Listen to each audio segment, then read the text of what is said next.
Maria.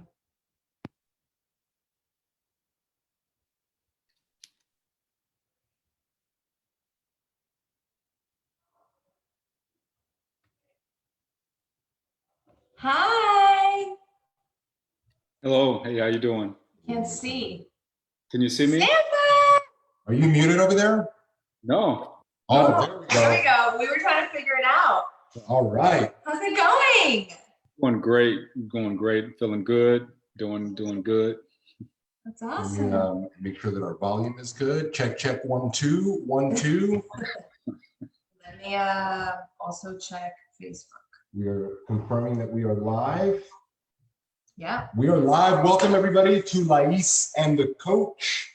This is a special Thursday night edition of our show. And tonight we will be talking to Team Forever athlete, Sanfa, who just finished his first WBFF show just 3 weeks ago. But before we get into any of the show stuff, I'd like you to kind of tell us a little bit about you, as long as we have enough clearance to go into some detail about Sanfa. You know, I don't know how much you can divulge for the public. And no worries. So basically, kind of keep the condensed version. I'm retired military, out of special forces for 32 years in the military. Retired between spent about 4.5 years in the Marine Corps, then switched over to the Army and spent out the rest of my time in the U.S. Army, 24 something years of which I spent in U.S. Army Special Forces. And after that, got out in 2017. I retired and got recruited by the Pasco Sheriff's Office. I work with the Pasco Sheriff's Office currently as the captain of the training division. Nice. That pretty much sums it up. Nice. So it's not like you're sitting at home working out all the time. No, not at all. I wish it was. You know, the reason that I say that honestly is all of the people that we talk to, everybody that we interview has something else going on, right? Yet they find the time to dedicate themselves to this goal, in spite of all of the things that are happening in their personal lives, right? And I know what you were going to say, but I sometimes think that on the other side, people like, well, I would do that too if I had all the time in the world, you know, or like if all I did was work out, then of course I would look like that, you know. And I think that sometimes people disregard the fact that all of you have things going on and have had things going on, you know, for quite some time. So it's almost like a poke at that person using their job or their thing as the reason why they can't. And instead it should be the reason that they should, right? Absolutely. And not just work, personal life. We all have personal lives. We all have relationships and kids for the most part, and you know, a bunch of things that can come up. So it's not just because someone decides to do a show or decides to set a big goal doesn't necessarily mean that everything in their life is just about that goal and that show. So we started working together a little over a year ago. Mm-hmm. And initially when we talked, we did kind of talk about competing or getting on stage, but it wasn't like front of mind. It was like, it's an idea. Mm-hmm. And I think that we'll tackle it at some point, but that wasn't how we started, right? No, I started in the group, the process. And basically I started off, I just wanted to lose some weight. I felt in my retirement, I was gaining a little bit too much weight than what I'm used to. And my original plan was to go in the process in about 2 years. You know, is what I originally had spoken to you about, is that, hey, I want to work out and see how things are. And in about 2 years, when I'm 54, Yeah, when I'm 54. Oh, I didn't even want to get into your age yet. Yeah. Go ahead. I love it. Like, punch them. Yes. So I was looking at stepping on stage when I was 54, Okay. and going from there. But to be honest, what got me was looking at one of the interviews that you had, and the interview was actually with Juan. Okay. And, that interview that he did was after his first show, Mhm. and you had asked him the question. You said, "Hey, look, so what was the determining factor of you doing?" He was like, "Man, just your question was, what would be your advice to someone who's thinking about it, or who's kind of on that he was On the fence, like on the fence." And Juan just kind of sat there for a second, and then he's like, "Just do it, man." He was like, "There's no excuse, just Right. do it." And at that moment, it felt that he was talking directly to me. And I was like, what am I waiting 2 years for? I said, I need to do it. And yeah, and we set up a call, and exactly. there we went. That's so awesome. Now, one of the things that I find very impressive about your particular journey is that, like a lot of the people last year were forced to transition to working out at home because of the quarantine and everything. But you were set up at home from the get. Yes, sir. Yeah. Well, we even talked about that. We're like, in case anything ever happens again, like, I don't want to deal with any of this. Oh, well, and that's the thing, is that years ago, I always had this, always had this dream of having my own gym, and not necessarily, a standard brick and mortar, outside of the home, but I always wanted to convert a room or have a place in which I can exercise, because exercise, to be perfectly honest, has always been a part of my life. Okay. Being in the military, being in special operations, we were I wouldn't say forced, but just it's part of your, it's a part of your life. like a meal. You gotta do it. Exactly. You didn't want to be that. You didn't want to be a slug on the team, and causing, the mission to fail, or, your guys to look at you and be like, "Hey, man, you need to pick it up." So it was kind of one of those driving things to always stay in shape. So that was kind of a driving force in me to have my own gym. And so when I got here, when I retired, before I retired, I started picking up small pieces here and there, a rower here, some weights here, and pieces of machine, pieces of equipment here and there. But I really started getting devoted once I started, when I got into the process, and then from further there on, when I decided to go ahead and compete, I decided that I need to step up my game, because I really like staying in the house, and I don't want to go to the gym. Right. I hear you. And again, that's a testament to. I mean, there's so much there that I actually want to talk about. But the first one is, you can set up, or you can set yourself up to do what you have to do at home.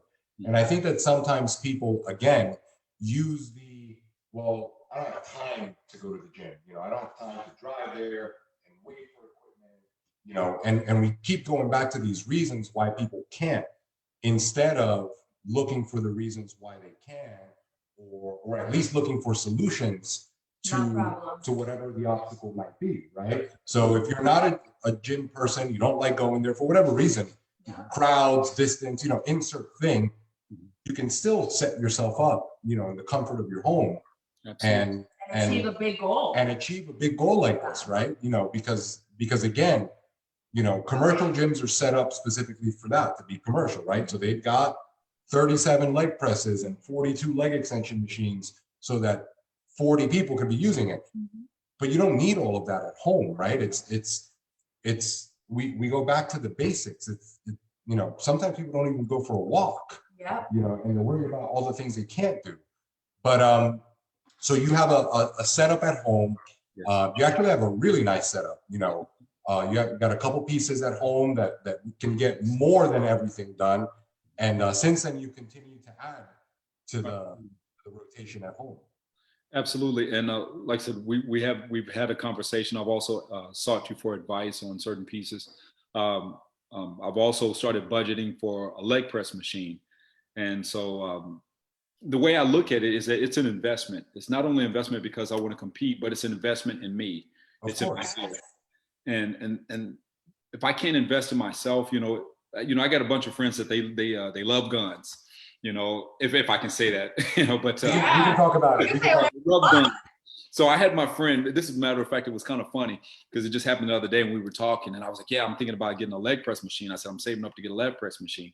And he looks at me, he was like, man, why would you do that? And I looked at him, I said, okay, really? I said, you're going to talk to me about that? I said, mister, I just spent $2,000 on just a piece of, a suppressor for a weapon.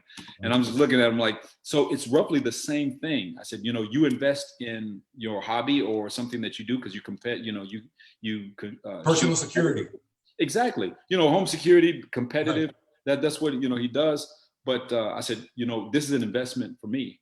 Mm-hmm. And this is something that I think that not only can I benefit from, I said, but when my son comes to visit me, that's something that, everyone can benefit from, and once again, we live in a time in which, social distancing is a fact now. And so, that's also one of those things in which, we have to keep in mind.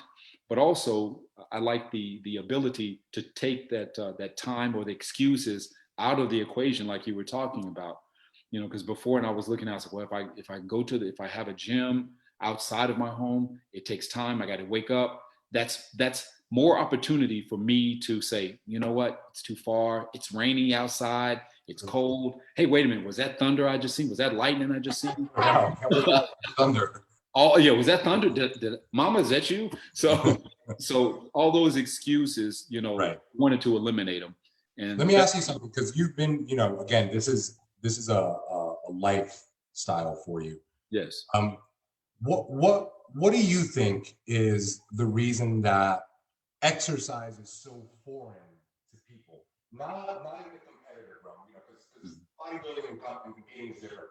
But exercising in general, why are we so disconnected from it? I think because it's in some cases it's difficult. And the reason why I say difficult, it is difficult only in the beginning, because it's that one step to getting better. But it takes a lot of discipline. I think it's a twofold. One, it's difficult. And two, I think the average person really doesn't have that discipline in them. And it comes down to a discipline, because believe me, I don't want to wake up at 4:30 in the morning every morning. Right. But I want to get a certain result, and I want to feel a certain way, and I want to look a certain way. And having all of that requires me to get up and say, you know what, I don't feel like getting up at 4:30, but I have to. And I think that what some of the things, some of the problems are that makes exercising difficult for most people is just self-discipline. I think that's what it basically comes down to. It's funny because everyone that we talk to, that's like the running theme. Them saying it has to happen. Like that non-negotiable factor of like, there's no option here. Like this has to happen. And I find it so interesting that, even for somebody who doesn't know you, clearly based on what you do for a living and what you've done your whole life, anyone can obviously know that you're a very disciplined person, right? Because of everything that you've done. Even someone like you with your level of discipline is making sure that they're cutting out any opportunity for an excuse or for something to kind of like go wrong. Meaning you set up the gym in your house because not only are you all into your process and not only is it non-negotiable, but so that you don't make any excuses. So I think a lot of times, and you're the like epitome of discipline, right? And it's like for you still wanted to make sure that you created that kind of environment for you. And I think that that's one of the biggest differences, like you were saying. It's people just don't give it the importance that they need to. And then they find excuses instead of what you're doing, which is find solutions. Absolutely. And I think that there's an opportunity. I mean, don't get me wrong. Everyone has a prioritization in their lives. For sure. And I know that there's things that happen in people's lives that prevent, sometimes going all in. And I'm definitely not saying that, it's a blanket statement. It's not, because everyone's situation is different. I'm blessed enough to be able to to be focused, to be as disciplined, and to have the opportunity to, to kind of prioritize things in my life. Because there's certain things that come up in my life as well, work-wise, and I've just spoken with Coach about several different events that'll come up, and I'm like, hey, I've got to do this. But on the back end, I also have to look at myself and say, you know what? I got to work out. If I'm home at 9 o'clock or 10 o'clock at night or 11 o'clock, if I really want to get this result, I've got to do it. I've got to, it comes to that point. Let me ask you a question. And I know that the two things are not the same. So let me preface it that way. But, I remember a long time ago, Arnold said that Schwarzenegger, just in case. Because I say Arnold and I anticipate that people know who I'm talking about as if it's another one. But Arnold says that the gym teaches you everything that you need to know about life. And to me, I always understood what that meant, right? Because no matter what kind of result you're looking for, you have to earn it. You have to find the discipline to show up and do the work, right? How much correlation or parallel is there with this kind of goal that you just achieved and the discipline and work ethic required, and maybe some of your past experiences, military or in the sheriff's department? Well, it goes hand in hand. There's so much. It literally intersects, because all the same concepts that you spoke of, you can apply to everything. In the military, it was discipline. And to achieve a certain standard or a certain goal or reach a certain mission set, you have to be disciplined. You have to get in there, and you got to do hard work. If you want to operate at a certain level, you have to put in the work. Even just being in special operations, there's a selection process. But here's the thing, you have to get ready for selection. And you could get to selection and go through the process, and they were like, well, you didn't prepare enough because you couldn't make the 40-mile road march. You couldn't do this. Hey, you sucked at team week. You got peered out. All of these things. There is a process that is similar to the gym. You've got to put in the work. You've got to prepare yourself, whether it's competition or whatever it is. But the correlation is hand in hand. And it does. I mean, the same principles that I use in the military, the same discipline, the same mindset, I put towards the competition, put towards the working out. Don't get me wrong. I talk to myself all the time, and like a drill instructor in my head, I'm laying in bed and I'm like, that alarm clock goes off and I'm like, I can sleep 5 more minutes. And all of a sudden that piece of my brain says, what the heck are you doing? Get up, get up. And I've had that several mornings, and I'm like, oh, okay, get up. and again, to be expected, right? Like, we're all people, we're all human. We're all human. Absolutely. But once you made the decision, you're like, okay, you've been working out your whole life, right? So you're not new to exercise. But once you made the decision to say, I'm going to take my physique now to the next level, how difficult did you anticipate it would be compared to how it actually played out? Well, I tell you what, there was a big difference, because one of the things is that I pulled old information that I had of working out, and it's totally different. Working out before, I was, working on strength, endurance, and the physique was just a byproduct. Right. Of that. That wasn't something, we never went into the gym, we never did stuff and we're like, oh man, look at the bicep, look at my chest, I'm getting the serrations. That was a byproduct. If you got a little bit big, yeah, that was a byproduct. Because half the time we looked at the real big dudes and we kind of laughed. We were like, dude, that muscle ain't going to help you. Right. If we're out there in the mountains and we're doing what we do, and you're the last one back there. Right. So our physique was never it didn't play a big part. So the transition from that mindset to, hey, now I actually got to pay attention to this bicep curl, or now I got to, it's something totally different. So I went into it like a student, and I'm like, you know what? That's not the same as this. This is something totally new to me, because I'm literally listening to my coach. I'm listening to what he's saying, so that way it can sculpt the body the way, we want it to turn out.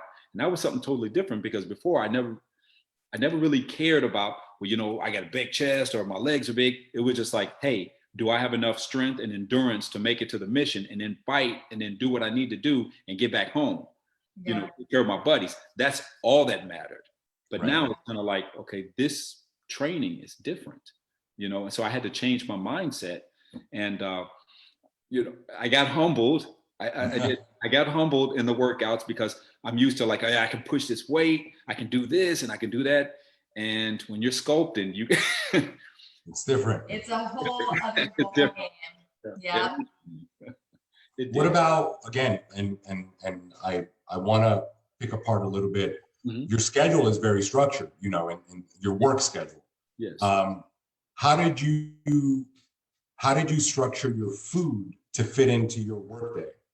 Was that challenging? When we first started, yes, it was difficult, because literally I hadn't really done that before. I would eat when I could, because I was on that soldier mentality. Right. Eat first, I'll eat when I eat, and if not, when I get done, I'll keep going, and I'll eat when I can. So basically, restructuring the way I eat and the way I plan for it was a little difficult at first, because when I seen the meal plan and I seen how much food I was on, I was like, I'm not gonna eat all this, man. There's no way I can eat all of this. And I just it didn't correlate to me at first. I'm like, hey, because I had that bro science going on. I'm like, wait a minute, I'm gonna eat, I'm gonna get big, but I'm gonna get fatter. And I don't want that, so I had to deal with bro science there for a moment. But after I just kind of said, you know what, I've never done this before. I'm not an expert in this. And that's the reason why I got a coach. I'm going to listen, and I'm going to pay attention, and I'm just going to make it work. So it was difficult at first, but work, I just made it, I just forced it in. I just forced it into what basically. So more difficult in terms of like mindset, like in terms of how it was playing out in your head, more so than your actual schedule. Oh, well, it was kind of both. The mindset was the most difficult part. Actually doing it and actually figuring out how to eat, because I felt bad if I needed to eat, and let's say my guys were on the range or so, kind of breaking away slightly to be able to scarf down that meal was a mind meld at first, because I was like, you know what, I really need to eat this meal, but my guys are out there training. So how do I deal with that? So it worked. Eventually, everybody, was kind of supporting me. So That's good. Yeah. I think a lot of times it's exactly that. It's the perception. Most of the time, if you attack the process from a standpoint of, this is just as important as my training, and I'm not necessarily sitting here enjoying this meal for the sake of taste. Yes, this is part of my process. And I've got to get these nutrients in so that I can continue to do that. But I think that, going back to the difficulty of working out, I think that for the most part, socially, we're conditioned for food to be a social experience exclusively. Yes, for pleasure, for enjoyment. Right. And of course, everybody understands that you need food to survive. Right. But when you start eating in a way, finish competition or not, when you start eating in a way that nourishes your body and for fuel, then you almost don't eat socially anymore, because you're eating either on the clock or because it's on purpose, or you're eating on purpose. Yeah. So it doesn't require sitting down and having a spread. You can eat standing up, because it's just time to eat and keep moving with your day. Yeah. And I think that sometimes we are, well, not us, but people are disconnected from that even being a thing. And I think that's why a lot of times people aren't supportive, because they can't understand that you're not suffering by doing it that way. Because in their mind, it's like, you didn't sit, you didn't have a spread, you didn't get to have what you wanted, how you wanted it. So it's hard for people to understand that this is part of just getting it done. Absolutely. I run into that. I mean, the majority of the issues that I had was with, and this is to be honest, people that were outside our team, like other people that were they had competed in NPC, or they competed in something else, or their wife had competed or something like that. And they were asking me, well, you know, what's your nutrition plan? What, you know, I said, like, well, I'm eating this, this, and this. Well, why are you eating that? Why are you eating so much of that? I'm like, you know, don't you understand how this works? You know, well, you should be, how come you're not vegan? How come you know, do you understand that this would be better for you? Or, and it got to the point to where I was like, hey, look, you do you, I'm going to do me. And, you know, that worked for you. That's great. But I got me, and do me. And it got to the point to where when people started that, I just kind of shut them off, or I'm like, yeah, okay. Yeah. You know, I just did it. We've talked again to so many people, and you get both sides of the coin. You get the people that are curious, right? And they're like, wow, like, how are you ever going to get there eating so much out of curiosity? But then you also get the ones that are jabbing. It's like, how are you ever going to get there eating so much? Like, that ain't never going to work, you know? And I find it interesting because if we're like, you know, if we're close in any way and you see that I'm pursuing something and it's not harming you in any way, you know, curiosity is one thing. And you don't have to be supportive, but to throw jabs because it doesn't flow with you is always really interesting, especially when what you're pursuing is the betterment of yourself. Right. You know, ultimately you're the one that is going to either fail or succeed in the process. And the worst that can happen when watching what you eat and exercising is that you get in shape. That's the worst that could happen. The worst. The best thing that could happen is that you get in really, really good shape, and then it's like, you know, and then what? But I don't understand how so many people become almost offended that you or any of the other people like on our team or pursuing this journey are so committed to this process, you know. It's like backhanded compliments, but like backhanded questions, you know? I think a lot of that has to do with being self, you know, how when it's not jealousy, but it's kind of like one of those things like, well, they're doing something that I wish I could do. It shines a light.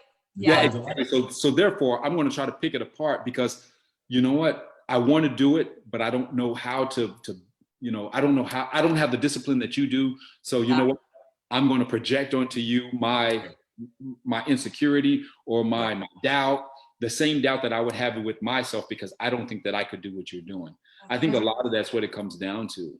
100%. And that's with anything anybody says to anybody, or any way that they act, like whether someone is like super rude and you're like, what is wrong with this person? Or someone is really nice, you're like, wow, they're really nice. How we act towards others is always a reflection of us. So even if we don't notice it, but especially with big goals like this, whether someone doesn't think that they're disciplined enough, or someone doesn't have the courage to actually say, you know what, I am going to do that. Whatever the case may be, it's always easier to bring it down than it is to acknowledge. Absolutely. Like, because it does shine a light on you. Absolutely. Now, from the moment that you flipped the switch, decided, okay, I'm going to do this show, I'm sure a lot of questions popped up, because now we're in a whole new ball game. Not only from the workout and eating style, but all of the other things that were coming, posing, your presentation on the stage, like a lot of things that come up.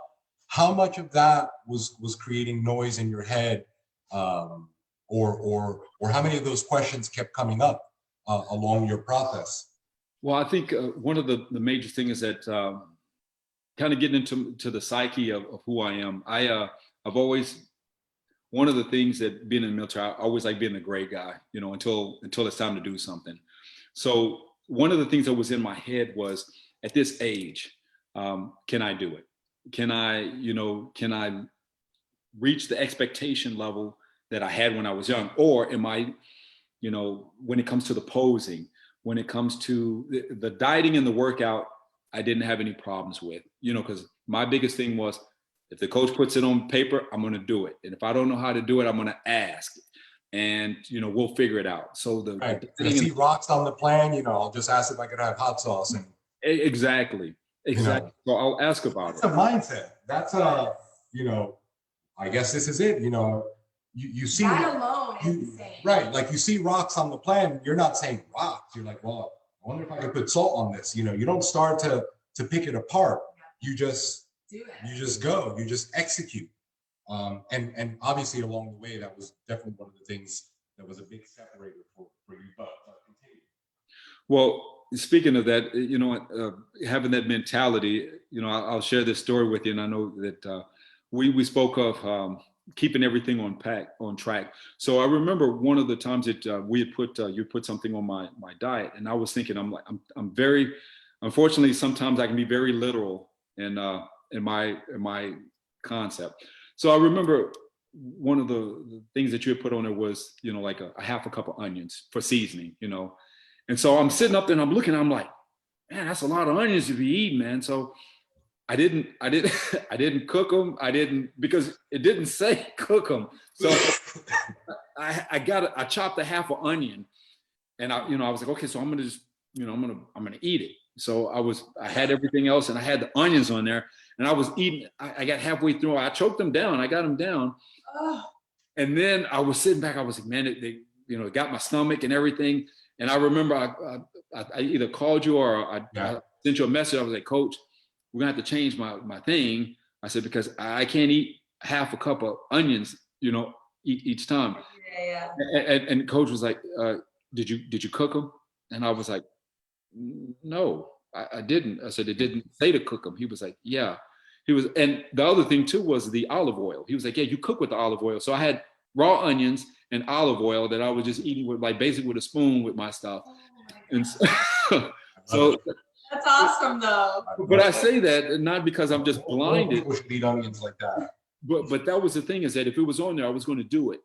Yes. And but it comes back down to I'm sorry to ramble, but to answer your question, the biggest thing for me, the noise was in my head, was the posing.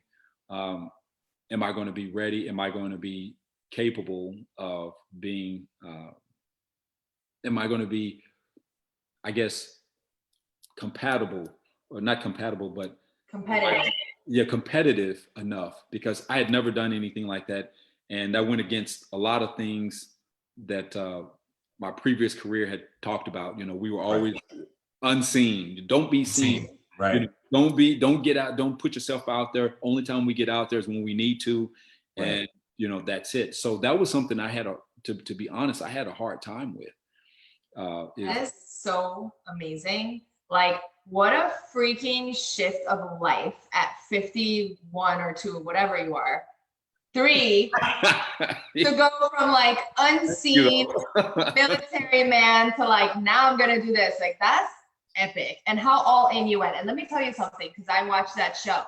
You were hands down the best poser on that stage by far, like, beyond. And I was telling him the whole time, I'm like, oh my gosh, like, no one even comes close. And what, like, an amazing accomplishment. Not just that you got up there, but that the one thing you were most nervous about, you like freaking did amazing at. And again, I think that we broke that down from the inception of, we got nothing going on here. Like, there was no canvas here. Like, we built a canvas, we brought in color, and he worked on that twice a day, every day, without interruption. And it showed. And we layered that up like an onion, right? Like, it was a little bit at a time.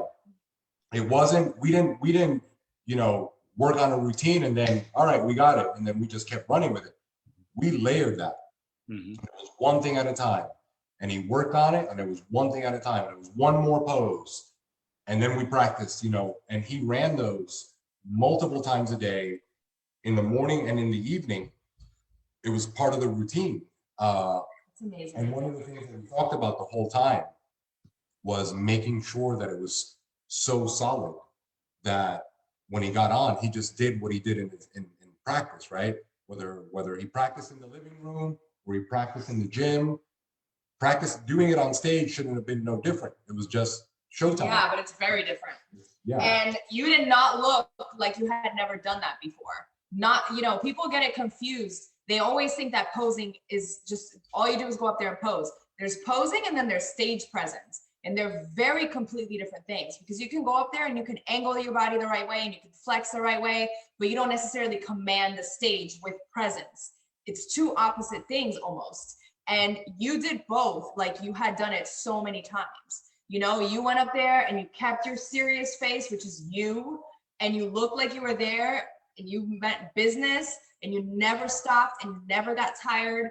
And like, it was just epic. And I flawless. told you, I said, you're going to see the guys that have not worked on this, because when you're in the back, you're going to see them dripping in sweat.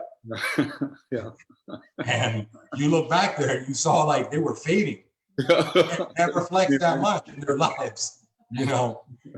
And I was watching in the back. I'm like, all the guys that were standing still, and Sanfa kept posing and posing. And he kept his game face on. He never dropped anything. The face, the posture, you know, the flexing, the abs tight. Like you just went and went and went. And not that it was intentional, but I'll tell you right now, even after talking to you right now, I can tell you that probably the thing that was the biggest noise in the head became our biggest strength, because we worked on it so much, you know, and a lot of times, I think last week or the week before, I was, you know, as we get closer to more shows, the best of the best always say the same thing. It's like, all right, so I find my weak things, and now I'm going to make these weak body parts or weak parts of my presentation the best part.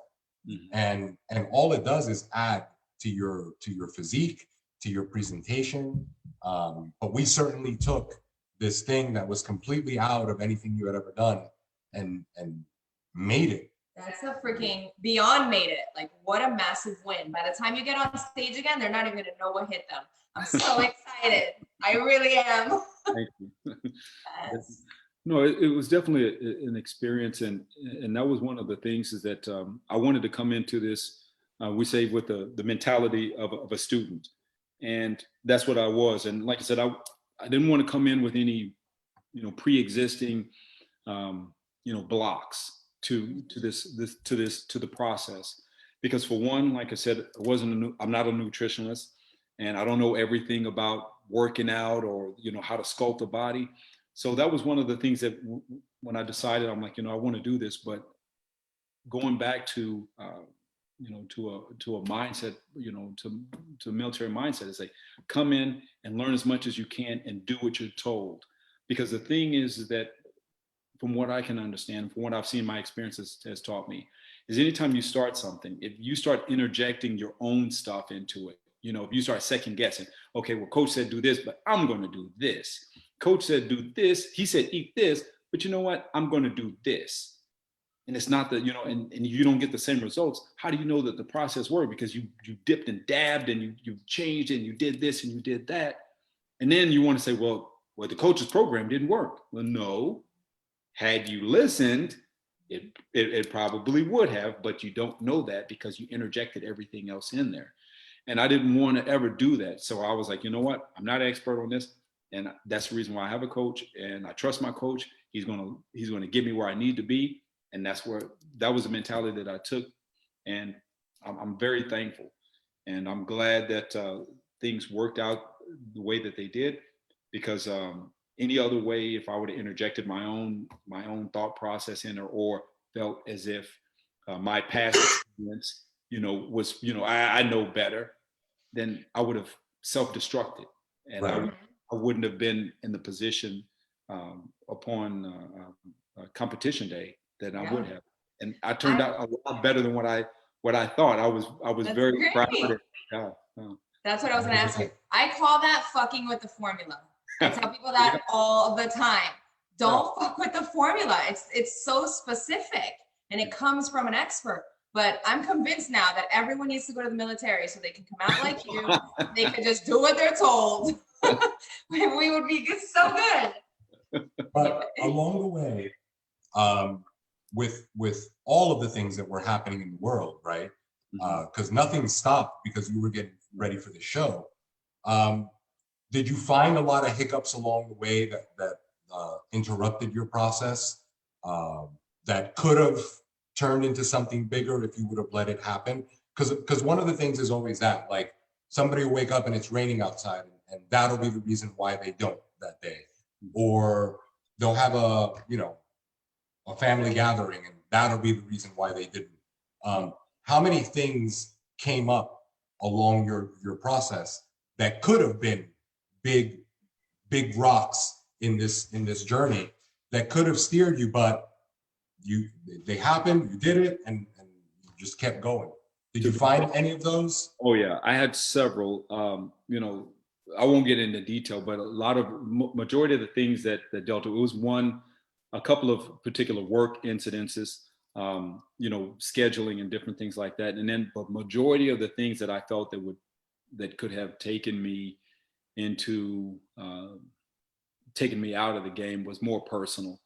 And those things that, to be perfectly honest, had I not had the forethought of the discipline to push past and say, you know what's going to help me is to remain true to it. And to be perfectly honest, those personal issues that I had actually made me focus more on doing the job or staying with the process. Because if this would have happened to me, let's say 5 years or 10 years ago, I would have been, because I was a different person then, it probably would have pulled me out of this, and where I would have dealt with it in a different manner, and it wouldn't have been conducive to me stepping on stage. Right. But having the ability of looking at, okay, this is happening in my life, and you know what? I have this, I have, of course, work, but I also have this personally for me, which was the process and the workout. That was strictly for me, and I didn't want to give that up. And that's actually what anchored me. That was one of the things that anchored me. So the more things can happen on a personal side, the more I would draw into getting ready for the competition, because nobody could touch me when I'm in that zone. I'm in my gym.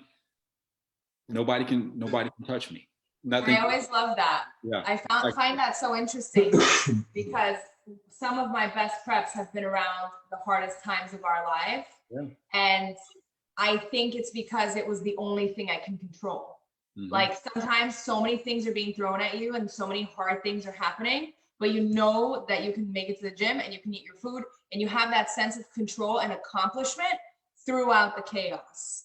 But a lot of people will get thrown off if they catch traffic, if their kid gets a cold, if they get stuck at work, if they have a gathering, if they have a vacation, like they'll get thrown off by anything. Mm-hmm. And then there are people who go through like real hard shit and this becomes their anchor. Well, even last year, we had a really big group getting ready for that same show that you did the year prior, right before COVID hit. And then COVID happened to all of us. Mm-hmm. So it wasn't like you could say, well, this happened to me, so you don't understand, right? We were all in quarantine, but the people that had this goal had this thing that, like she said, they could keep digging into because it was the only thing at the time that they could control, because we were all lost. Yeah. No one knew what was going to happen or how long it would last.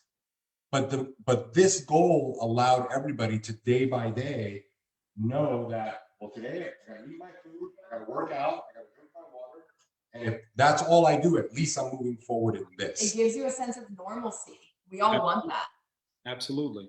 And I think that was one of the things during COVID is that I would hear the stories of people, not gyms are closing and everything like that. And I felt truly blessed because I was like, that doesn't affect me, because during COVID, for one, I stayed working. So my quality of life didn't change because, to be perfectly honest, my whole schedule, the way things had set up, I was self-sustained. So my lifestyle didn't change. I was still working because of being in law enforcement. And then I had my own home gym. So it didn't affect me. Will Smith in I Am Legend. Exactly.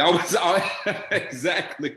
The environment around me changed, of course. Right. Of course. But we all experienced it. Exactly. But the ability to work out, the ability to stay healthy and to eat right, that didn't change. But it shows you that it's a choice, right? It's everything is a choice. You everything is a choice. To execute these tasks on a daily basis when just as easily, like a lot of other people, you could have chosen to say, you know what?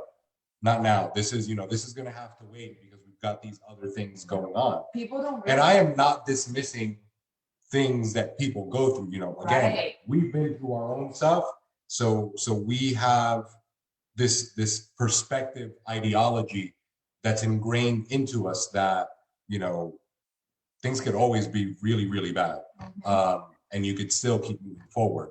So we apply that to everything, but we still look at it with a different set of eyes, and it does come down to choice. I don't think a lot of people realize that, and we tell our kids this all the time, regardless of what kind of talk we're having.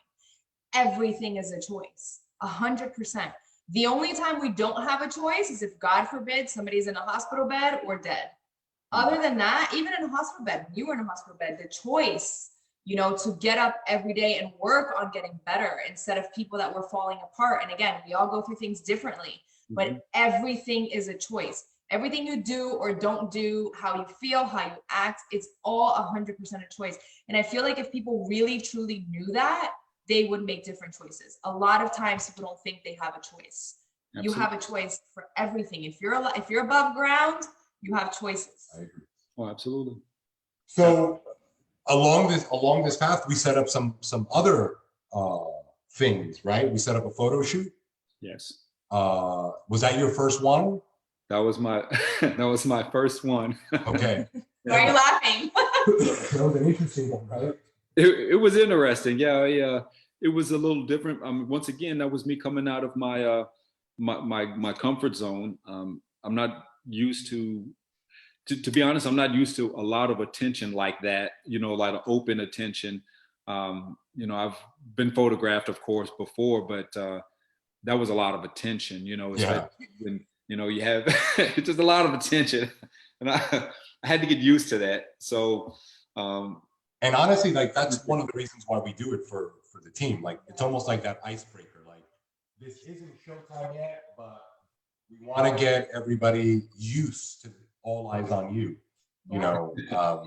It's almost like you're stepping into that. And of getting out of your comfort zone and making faces and getting wardrobe. Even the team meetings that we do are for that reason too. Absolutely. You don't want to get started on this journey and all you've ever done is pose in your living room and you've never been anywhere in front of anybody with any of this stuff, and then your only experience is getting on stage. Right. That would be insane. It would just feel very different. Now, as we got closer to showtime or show weekend, what were some of were you feeling more confident or comfortable in how much work you had put into your process, or were the noises still there? For the most part, no. I think normal, there's always going to be little things, looking at your body, definitely I was looking at parts of my body and I was wondering, I'm like, well, because you don't know who's going to, like you said before we had this conversation before, you don't know who's going to show up. I didn't know if I was going to be stepping on stage and look over to my left and see somebody built like Lou Ferrigno or, somebody that's going to be totally ripped up. And I'm like, holy crap, what the heck, man? But of course, there was little things in my mind that I was looking at. Okay, looking at my legs, is my midsection, am I lean enough? Am I going to be on stage with 19 and 20-something-year-old guys? Am I going to look like I'm the oldest guy out there? Not at all. So that type of things were going on in my mind. But I do have to say this: what wasn't going on in my mind was one of the things that, am I being led properly? That was never a part of my mindset. I knew that Coach was taking me down the right path. Never doubted that one bit. Also believed in the process it was taking me to get to that, to this point. So that was a good, that was kind of a calming factor for me as well, is because when I think that when you have, trust in your coach, what he's put in front of you, and say, hey, look, because there's been many a times Coach would talk to me and be like, hey, look, hey, you're doing good. You're right on track. And so when I would send him a video or a picture, hey, we need to adjust this. Hey, I need you to do this. I need you to work on this, or, hey, let me give you an adjustment. Those are the things that really brought more confidence with me as well. And I didn't start after a certain point, I didn't worry about it anymore, because I'm like, I got what I got. Coach brought me to this point, and then we're going to roll what we got. And So what a great combination of that trust in your coach, but the ability to execute. You were able to hit the stage not only knowing that you were being led the right way, but also knowing that you left nothing on the table. There was nothing else you could have done.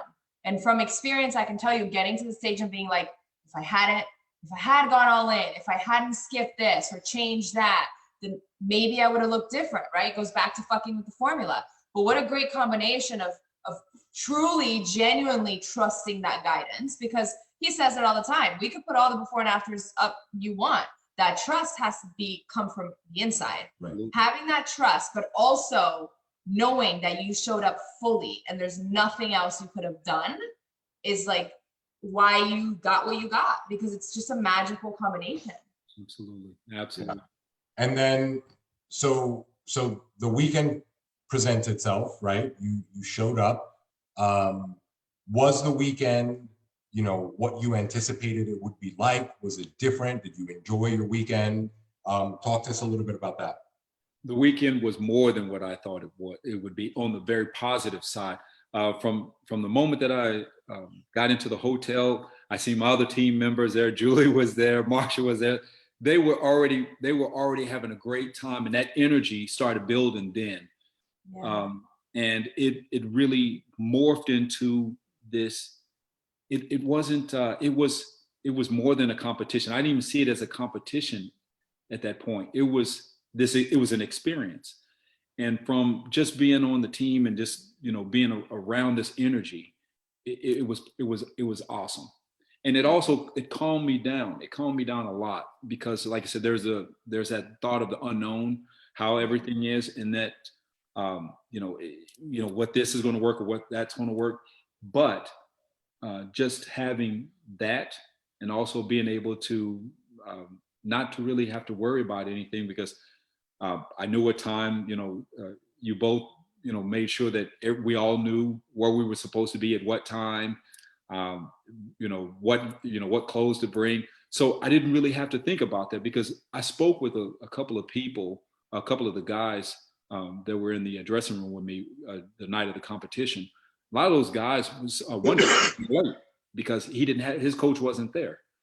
And so they didn't have the little bits and pieces of information that we had, the time of the tanning, hey, this is what time you need to be here. Hey, we had all of that. And that was from our leadership team. And because, with all that squashed a lot of anxiety for me. And so I didn't have to worry about them. But to be honest, I was pretty calm. I was pretty calm and relaxed. Yeah, those details are important for really just not having any stress. Absolutely. But I love the team thing you talked about, because all of those events, back to the photo shoots and the meetings and all that stuff, that builds a relationship with everyone, with each other. That's going on the same journey. Right. But even if you, let's say you're more of a quiet guy, right? And the team is mostly made up of women. But because you had experienced so many things with them, with all of us, by the time you got to show weekend, that scary unknown became familiar. Because even if you didn't necessarily ever go to lunch with any of these people, or, we're in it together, and you've gone through months of stuff with them.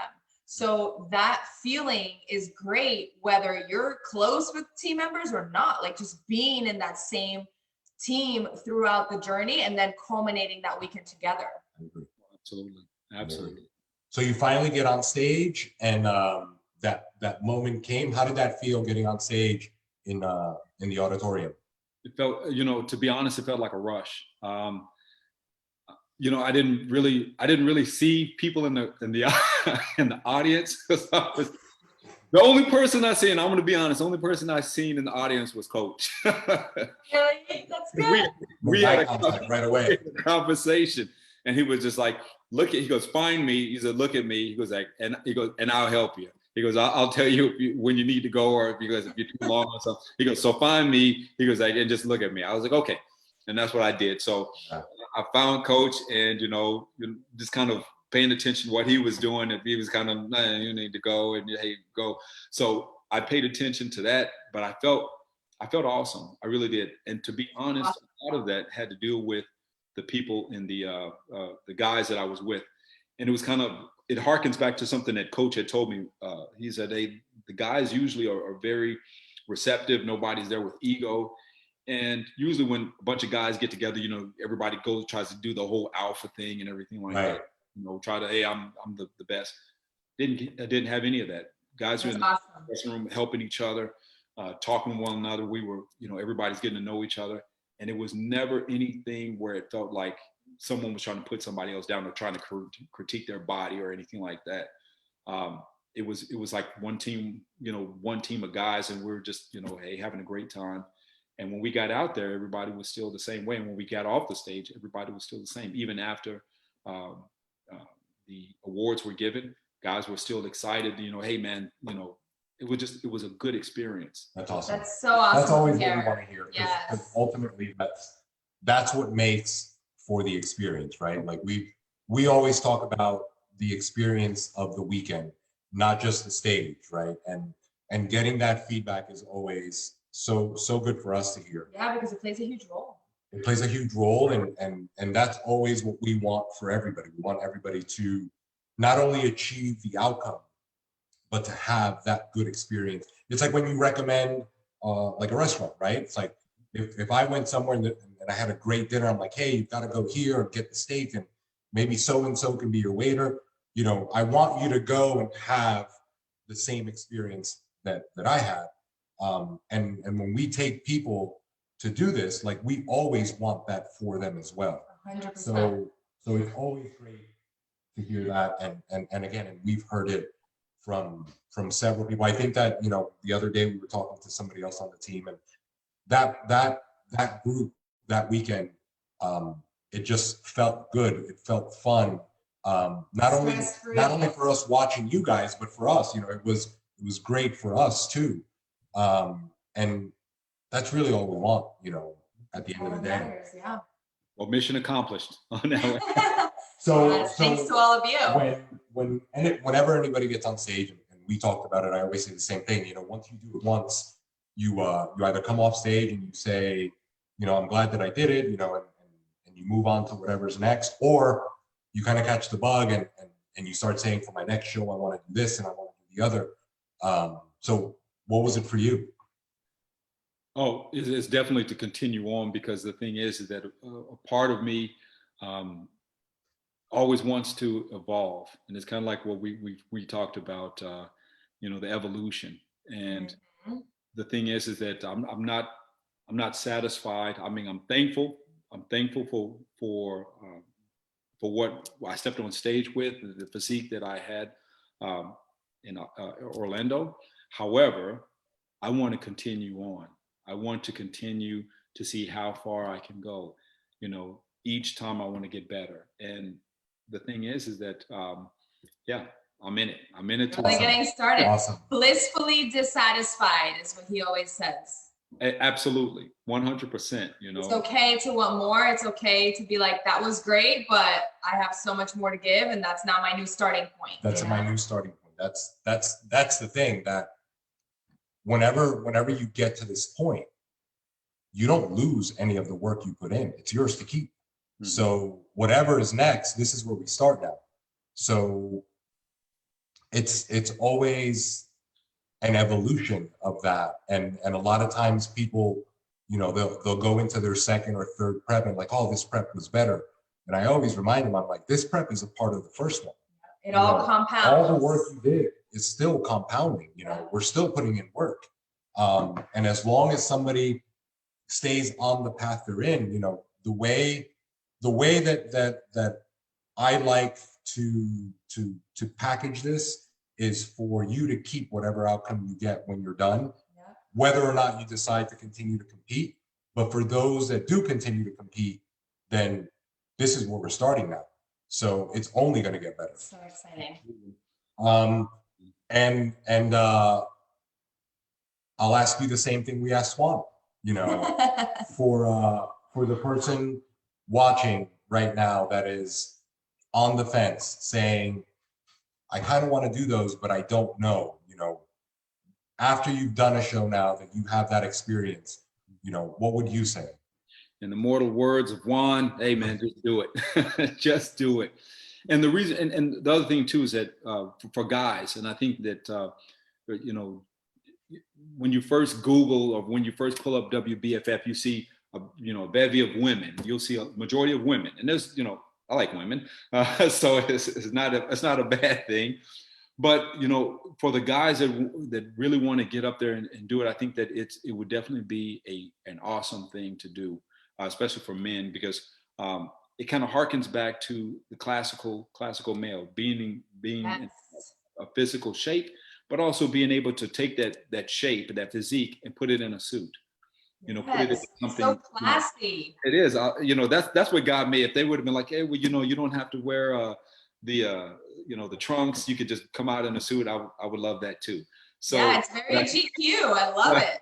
So I think the combination of the physique and also the fashion, I think that it really sets WBFF apart, and it really kind of gives it a different aspect. And I would definitely recommend that any guys, young guys, old guys, give it a try.